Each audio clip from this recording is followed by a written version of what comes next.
And under the law, the city mayor should, be allowed to choose kung sino yung city director niya. And probably that won't happen. Like I said, that is because of politics. And this administration is against our family name. Meron siyang shortlist recommended na 3 tao. I am not expecting it. Pero pinakita niya sa inyo? No. Wala. So, let them do whatever they want. Wala namang problema with Senator Robin Padilla. I don't think so. We're very good friends.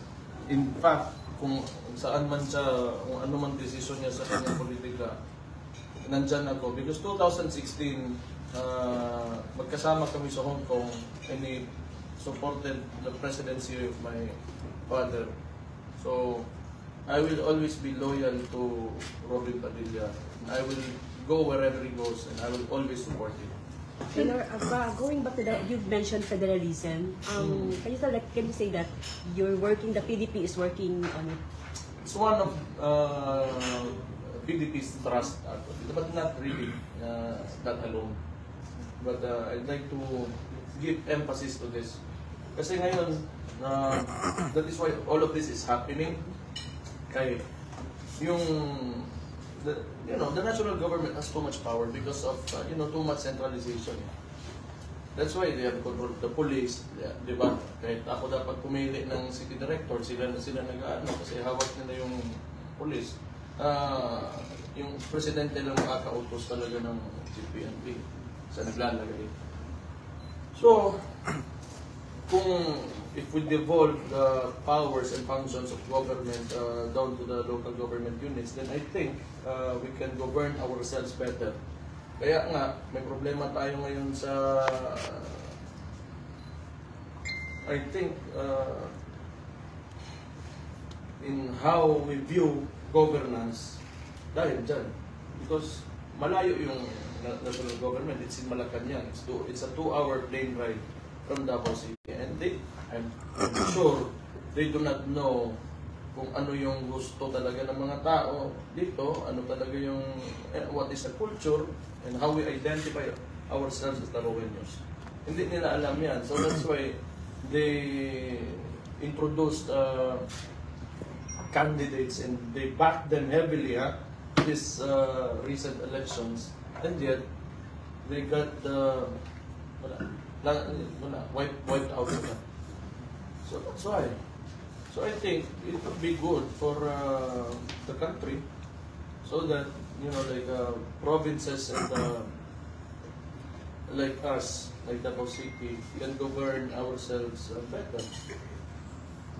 Mayor, sa recent results sa election, daghan nag-aay na lilipat sa PDP. So parang naabakay as president criteria kung kinsa ang possible na pwede niyo dawaton na mobalhin sa PDP in preparation para sa 2028 elections. Mobalhin sa PDP, you mean? From other party, Mayor, na mo talon sa... Like I said, PDP, I think, bisag janitor ka, pwede ka mo-apil ng PDP. So pag basurero ka, o isa pag bilyonaryo ka, ang core principle ng PDP is to gather everyone who wants, to transform the country. And not really in a revolutionary way, but slightly revolutionary way. Kaya medyo, the system of government, ikan pa rin sa mga Amerikano, ikan nga ito pagkaayo. And I think it doesn't suit us anymore. Before, the Philippines, gamay pa kayong tao, the population mo patay po itong 100 million. Karon, kung naka-presidente ka, you're sitting in Malacanang, how will you know? Kung how life runs in the provinces, in the other cities, layos mo. It's just not applicable, to me at least, it's not applicable anymore. Pero as early as now, Mayor, na pag-istoryahan na ba ninyo sa PDP ang... Pabalo ka naging ito, magayon ko balo rin.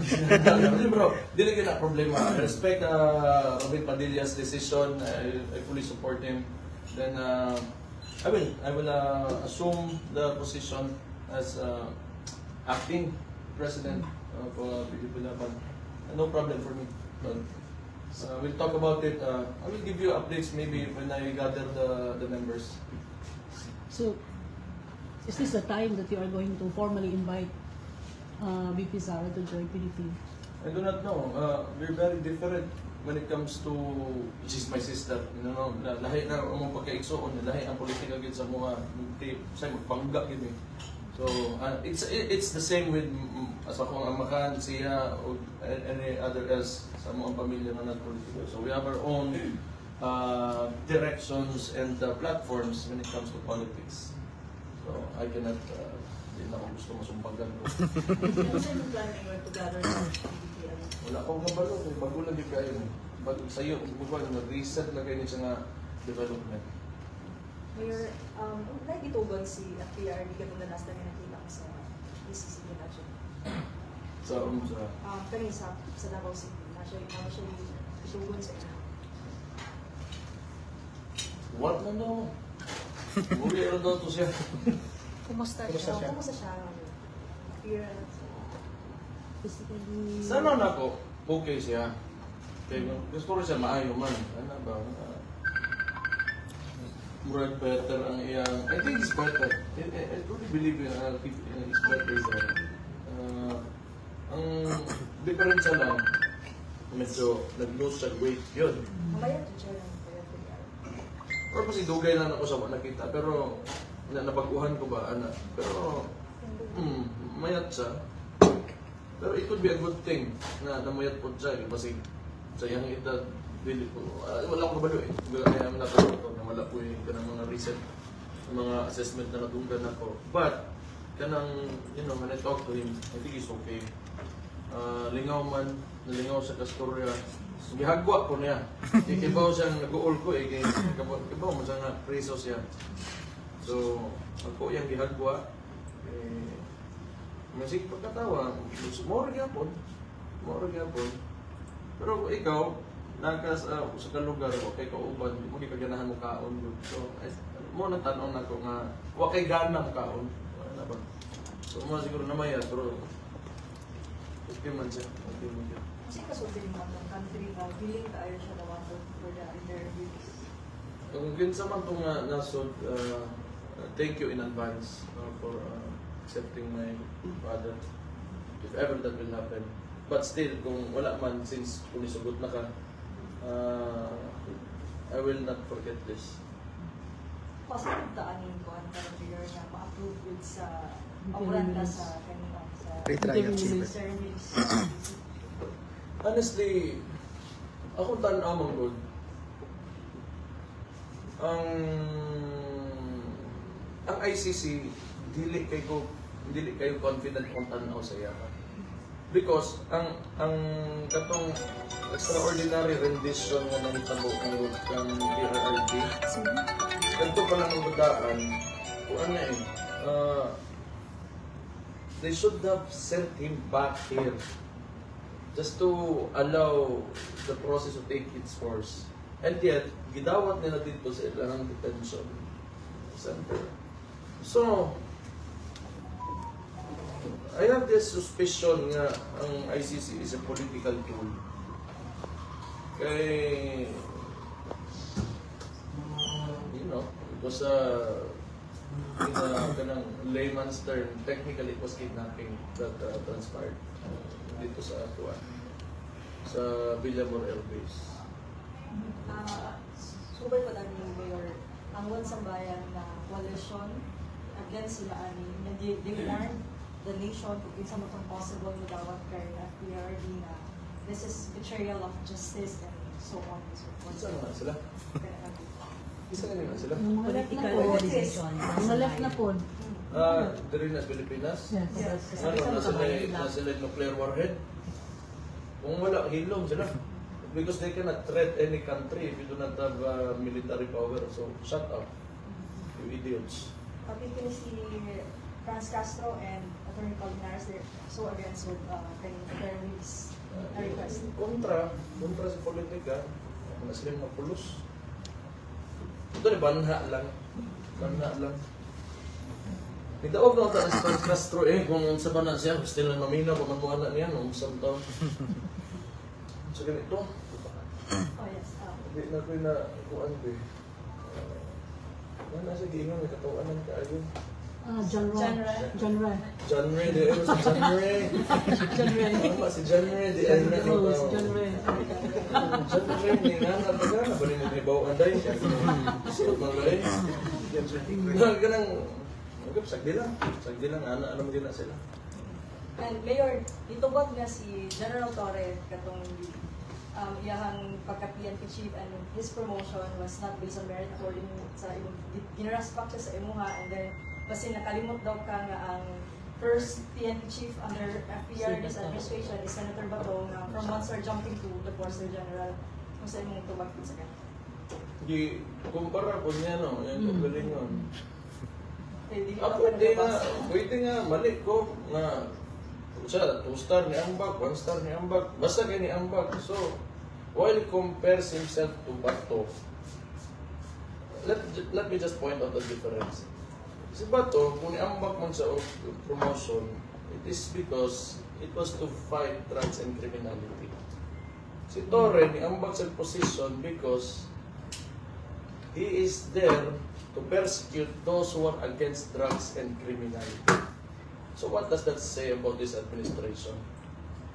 Kulang na lang inyo mo, you are promoting drugs and criminality and you are grooming pushers and narco-politicians. So, to? Back to you. And i-call out mo dahil... Pamati, kinungguya rin. Yeah. I-call out mo ni Yusek Castro for sharing AI also, kamo ni Senator Bato. Hindi pa ko kapalo, nakaroon. Tama mo ito gingon ni Bato. Regardless kung AI to or dili, na nag-reflect pa ng sentiment sa mga tao ato. So that's why na ay engagement. Diba na ilan ako na akala ko ba matalino itong si Franz? Claire Castro. Claire Castro. So, you know, like it's a post, real or not, it got engagement. Now, it reflects the sentiment of the people. Diba? So, let's put it this way. Kung may na-AI na content, it doesn't, like, doesn't matter to anyone, then it will not gain any traction. The point is, it gained traction, and people want to share this and show it to other people because it is the sentiment of the people. Ano na? Patas ko mga story, mga AI lang. And I'm sure, kung naman mo gamit o nga na nakabuang, kamot to.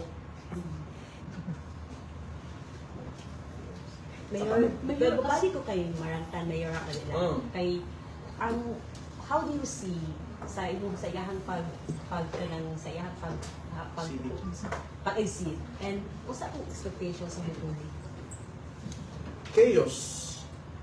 All over again. I'm sure they will not stop. Ano ba? Okay. Okay naman, anad na ko. I'm used to it already. Pareha na ron, tubag na po ito, mag-iwan po na sila problema. Sagdi lang.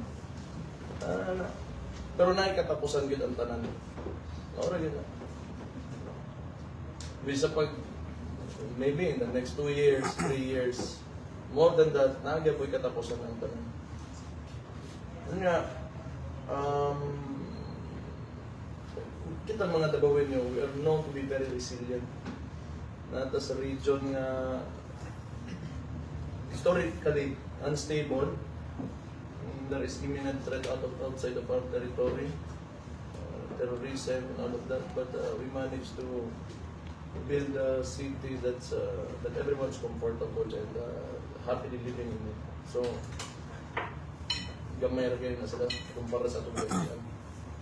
So, ano yung warning mo sa mga Dabawen ni Mayor? Warning? Warning because sabi mo nga is chaos yung... Just be vigilant. I think we just have to stay united. I just stay vigilant and do not allow injustices to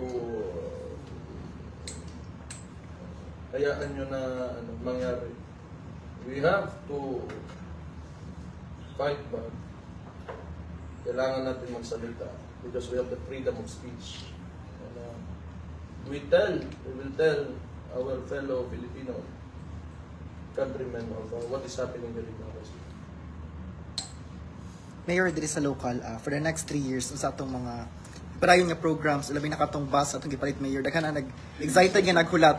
So natay update ato pero mayor. Maayo gipangutana na nimo kay naapoy ka ng na-ref karon man good sa business community. Pero wala man kay makita man nato sa election naging kay kung ang boto sa ako aman og nako layo kayo medyo natay problema diya. So I think okay ra sila sa kuha. Dili ko nga nakapamati pa nagsalam. Pero I think okay ra sila kuha. Pero I just want to take this opportunity to explain to them. Kay nag-storage ang bus Pero man god congested ang nato ang city. So sa mga developed countries man god naagi na efficient na mass transportation system. So, in order for you to have this mass transportation system, you have to prepare the infrastructure. And along with that, there should be compliance sa private sector. Kanya karon ang kani mga bagong tukod. Let's not go into kani mga tanukod na kani adto pang panahon nga makaraan yang gurin ana. Idugay na kay na sila dia. We will not tamper with that anymore. Pero karon man god, we are very strict in terms of sa compliance sa pag-abot sa building permit nimo, occupancy permit nimo. It is to prepare Davao City for the mass transportation or the bus system. Kaya nga naman, ang usa ka tawo, musakay na siya og bus, asa sa magbaktas. Kung di ka magbutang setback, asa imong pedestrian. So papaktason nimo sa dalan. Kisay gabaktas sa dalan, mga estudyante, mga trabahante.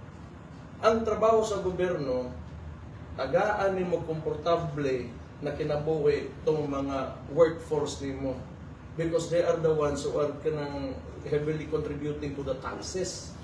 Kung imong i-cripple na imong mga trabahante, mga empleyado, wala maigo ang revenue nimo, unya ang taxes na ginabayad mo, maigo imong ekonomiya. Unya dili lang kana ang utmost priority sa gobyerno is to give everyone a comfortable life.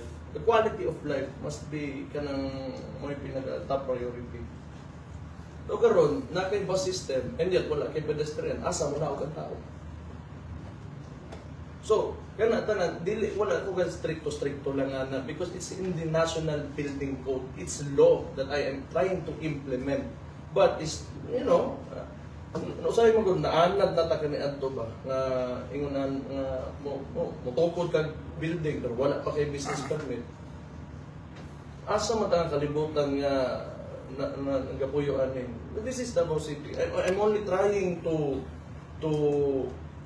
replicate what the two previous mayors of the city did, which was really, be an effective executive in terms of implementing the law. And it is not for the my benefit or the it is for everyone, for every single Davaoan. You have to understand that. Wala mo it is for everyone and it is for our future. Para pag-abot sa panahon, dili guot atong syudad, plastar tanan, luag, makabaktas ang mga tao. Because eventually, kung gusto din nato, if we think of ourselves as a developed place or city, then we have to follow what developed countries have successfully done already. Ingana na sila. Na naman kay proof of concept, and those are the places that we go out. Mo bakasyon ka, makita mo Singapore, Japan, Hong Kong, whatever. And yet karon dili ka gusto mo tuman og balaod, unya mo reklamo ka. So kay kinsa to sala? Dili ko pwede mo ingon imuha. Ato aning sala because we are one and the same. We are all Davaoenos. So we should work for our future. Kung gusto na to plastaron na to mga kaugalingon, mag-cooperate ta. Dili na ganang ano sa mo nakadungog diri nga nanulis ang gobyerno wala mo gipatugod ang building permit kay nangayo kwarta. That will never happen here. All I want from kaning mga tawanan is compliance. It is for everyone. You're referring to what group Mayor? Kaning Business mga sector? business sector nga nagapatukod og mga bag company specifically. Mga bago, not the old ones. The old ones, they are okay. Because I cannot demolish them. I won't allow that food. Kinaan na natin nga. Mayor, kung andun pa sa dahig si... O man ang ginasulti ni Bernie Adlag nga, maluoy, malulok-lok ng buwang. Mayor, are they complaining? Ay, naka-vibrate na. Nag-complain sila, Mayor? Nag-complain yung mga bago nagatukod. Hinay-hinay, naanad naman sila. And gusto lang ako masabtan nila ba nga, ginabuhat ko man ni Jimmy. Parang kinsaw ko na hinambog diri. Ginabuhat ko ni para ni sa kaugmaon. Kaya tanawa, ang gabagtas na gili, trabahante o mga estudyante. Nga maligsan na, kinabuhay ka usara na mula pa yun. Nag-reach out sila, Mayor, katong mga dating kapartido ani ambak sa Pikas after the election sa imuha. Yan ang istorya na. Tama na to. Tama na to.